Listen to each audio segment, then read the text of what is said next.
Laymen's evangelical fellowship స్థాపకులు దానియేల్ గారు 1954వ సంవత్సరం మే మాసము 21వ తేదీన చేసిన ప్రసంగం. యోహాను సువార్త 13వ అధ్యాయం 14వ వచనము. కాబట్టి ప్రభువును బోధకుడునైన నేను మీ పాదములు కడిగిన ఎడల మీరును ఒకరి పాదములను ఒకరు కడుగవలసినదే. యేసు తప్పు చేయడు.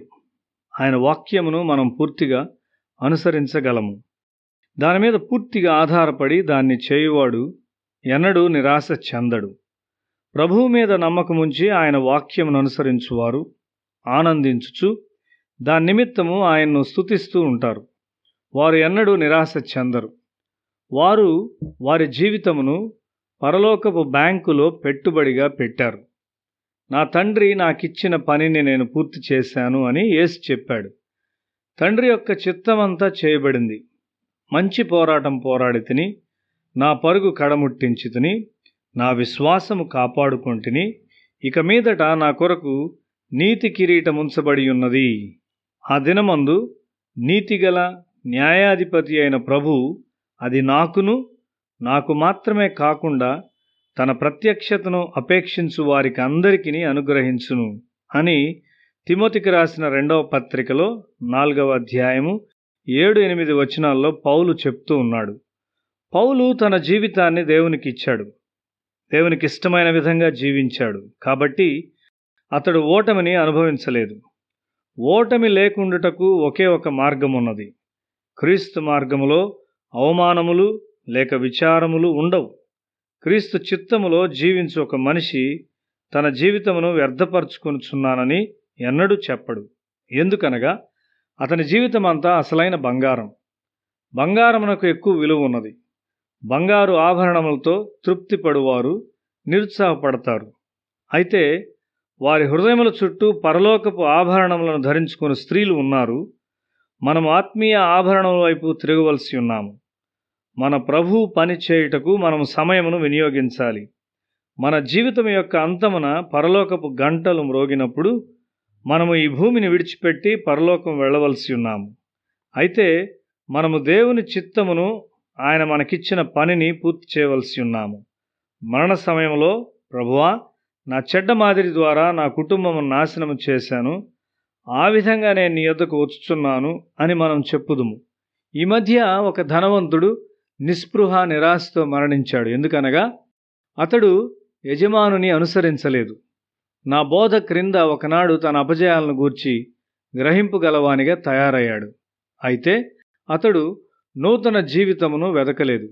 అతని చుట్టూ విచారములు చుట్టుకున్నవి.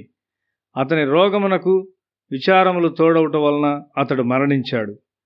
నీ జీవితాన్ని క్రీస్తులో పెట్టుబడిగా పెట్టావా? క్రీస్తు తన తండ్రి చిత్తాన్ని చేశాడు. క్రీస్తును వెంబడించువారు భౌతికంగా మరణించవచ్చు గాని ఆత్మీయంగా ఎన్నడూ మరణించరు. స్టెఫను క్రీస్తులోని సంపూర్ణతలో జీవించాడు. పౌలు విషయంలో కూడా ఇదియే. క్రీస్తు మనకు ఒక మాదిరిని ఉంచాడు. అది 12 మంది మధ్య ఐక్యతను తీసుకుని వచ్చు పని అయి ఉన్నది. పరలోకపు సేవ నెరవేర్చుటకై 12 మందిని క్రీస్తు సిద్ధపరుచున్నాడు. ఆ రాత్రి వారు ఒక ముఖ్యమైన సమావేశం కలిగి ఉన్నారు. అక్కడ వారు యేసు యొక్క చివరి మాటలను వినబోచున్నారు. యోహాను సువార్త 13, 14 మరియు 15వ అధ్యాయాలు ఆయన చివరి బోధ. సాధారణంగా ఒక పస్కా పండుగలో అతిథుల పాదములను ఆతిథ్యమిచ్చువాడు కడుగును. శిష్యులే ఆతిథ్యమిచ్చువారును మరియు అతిథులనై ఉన్నారు. మరి వారి యొక్క పాదములను ఎవరు కడగాలి? వారి నాయకుడు పేతురు కాబట్టి అతడు కడుగవలసి ఉన్నాడు. కానీ అతడు చాలా గర్విష్టి. యేసు చాలా విచారపడ్డాడు. క్రీస్తు ఆత్మ చాలా వ్యత్యాసమైనది. దీనత్వము క్రైస్తవ్యం యొక్క మొదటి మరియు ప్రాముఖ్యమైన గుణమై ఉన్నది. ఇండియాలో మనము దీనమైన పని చేయుటకు ఇష్టపడం. నేను కళాశాలలో ఉన్నప్పుడు ఒక విద్యార్థి మేడగదిలో రోగిగా ఉన్నాడు. అతని పరుపు మలినము చేయబడింది. అక్కడ నర్సు అందుబాటులో లేదు. పనివాడు పైకి వెళ్ళి రోగి పరుపును, శరీరమును శుభ్రపరచుటకు ఇష్టపడలేదు. కళాశాల విద్యార్థులు కూడా ఆ పని చేయటకు ఇష్టపడలేదు. ఈ వైఖరి క్రీస్తునకు చెందినది కాదు. శిష్యుల సమస్య ఏదనగా వారు విభజింపబడినారు. ఈ విధంగా వారు దేవుని కొరకు ఏమీ చేయలేకపోతున్నారు. ప్రతివాడు పెద్దగా ఉండి ఇతరుల కంటే అధికునిగా ఉండాలనుకుంటాడు. ఈ విధంగా ప్రతివాడు ఒక విభజించు ఆత్మను కలిగి ఉండును. ఎఫెసీ పత్రిక 4వ అధ్యాయము 1-3 వచనాలు. ప్రేమ లేకపోవటం వలన శిష్యులు విభజింపబడినారు. తన పిల్లలు ఎంత మురికిగా ఉన్నా తల్లి శుభ్రపరచుట నీచమైనదని ఎన్నడూ తలంచదు. ఆమె పిల్లలను శుభ్రపరచును మరియు కడుగును. ఇతరులు ఒక నీచమైన పనిగా తలంచినప్పుడు దాన్ని చేయుటకు సిద్ధపరచునది ప్రేమయే. శిష్యులు తిరిగి జన్మించిన వారు బోధించారు, స్వస్థపరిచారు, కానీ ప్రేమ లేనివారు. చివరగా యేసు వారికి ఒక నూతన ఆజ్ఞ ఇచ్చాడు. అది ఒకరినొకరు ప్రేమించుట. మనం తిరిగి జన్మించినప్పుడు ఆత్మఫలములన్నీ చాలా కొంచెమే మనలో ఉంటాయి. అయితే ఆత్మఫలమేమనగా ప్రేమ, సంతోషము, సమాధానము, దయాళుత్వము, దీర్ఘశాంతము, మంచితనము, విశ్వాసము, సాత్వికము, ఆశానిగ్రహము. అయితే మన ఆత్మ ఫలముల విషయములో ఎదగవలసి ఉన్నాము.